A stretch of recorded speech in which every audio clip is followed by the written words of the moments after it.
धन्यवाद अध्यक्ष महोदय. सांगली जिल्ह्यामध्ये सगळ्यात जास्त द्राक्षाचं उत्पन्न हे माझ्या मतदारसंघात होतं, त्यामुळे माझं बोलणं खूप महत्त्वाचं होतं. अध्यक्ष महोदय, मी स्पेसिफिक प्रश्न मंत्री महोदयांना विचारतो की ज्या सन्मान्य सदस्यांनी काय अपेक्षा व्यक्त केलेत त्या अपेक्षा पूर्ण करण्यासाठी मी काही उपाय या ठिकाणी सुचवणार आहे. अध्यक्ष महोदय, मी माझ्या मतदारसंघामध्ये खानापूर तालुक्यामध्ये द्राक्ष संशोधन केंद्र व्हावं यासाठी जागा उपलब्ध करून दिली आणि माझा स्पेसिफिक प्रश्न असा आहे की शासन त्यासाठी निधीची तरतूद करणार का, हा माझा पहिला प्रश्न आहे. रोयो मंत्र्यांना माझा एक विनंती आहे की त्यांनी आता सांगितलं की द्राक्षाची लागण हे आम्ही रोजगार हमीमध्ये त्याचा समाविष्ट करतोय. माझी तुम्हाला एक विनंती साहेब अशी आहे की माझ्याकडं काही नगरपंचायत आहेत जी छोटी गाव आहेत, पण नगरपंचायतमध्ये त्याचं रूपांतर झालंय.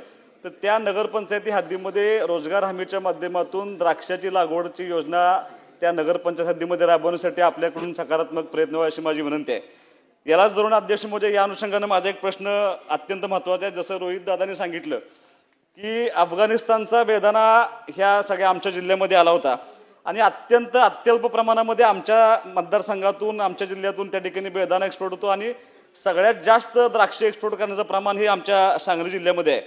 अध्यक्ष महोदय, आधीच जुलै ऑगस्ट 2025 मध्ये जी अतिवृष्टी झाली होती त्याच्यामुळे द्राक्षाचं उत्पन्न अत्यंत कमी प्रमाणात झालं होतं. 50% जास्त द्राक्ष बागा आमच्या फेल गेल्या होत्या.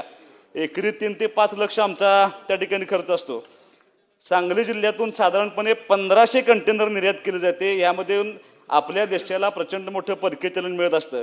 आत्ता सध्या आखाती देशामध्ये जी युद्धजन्य परिस्थिती आली त्यामुळं एक्सपोर्ट होणारे सगळे द्राक्षे आणि थोड्या प्रमाणात जो आमचा बेदाणा एक्सपोर्ट होतो, माझ्या माहितीप्रमाणे आमच्या जिल्ह्यातले जवळपास JNPT बंदरामध्ये 700 पेक्षा जास्त कंटेनर त्या ठिकाणी अडकून पडलेत.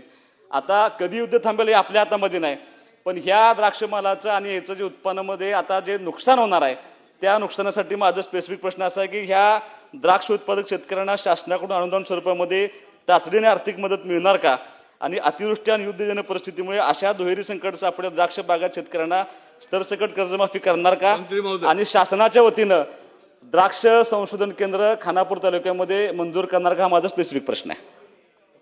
सांगली जिल्ह्याला एक संशोधन केंद्र देण्याचं आत्ता आपण जे काय सांगितलंय त्या अनुषंगाने मी तुम्हाला सगळ्यांना बोलून तुम्ही सगळ्यांनी एकत्र ठरवा की कुठं घ्यायचं आहे. सांगलीला तुमच्या इथे घ्यायचं आहे, रोहितकडे घ्यायचं आहे का कदमनकडे घ्यायचं, हे एकदा काहीतरी ठरवा आणि त्याच्यावरती आम्ही तुम्हाला सांगतो. पण तुम्हाला सगळ्यांना मुख्यमंत्र्यांच्या बरोबर जेव्हा जॉईंट मीटिंग करू त्यावेळेला हा निर्णय करू आणि जे कंटेनर अडकलेले आहेत बंदरामध्ये हे द्राक्षाचे बेदाण्याचे नाही कांद्यासहित सगळ्यांचेच अडकलेले आहेत.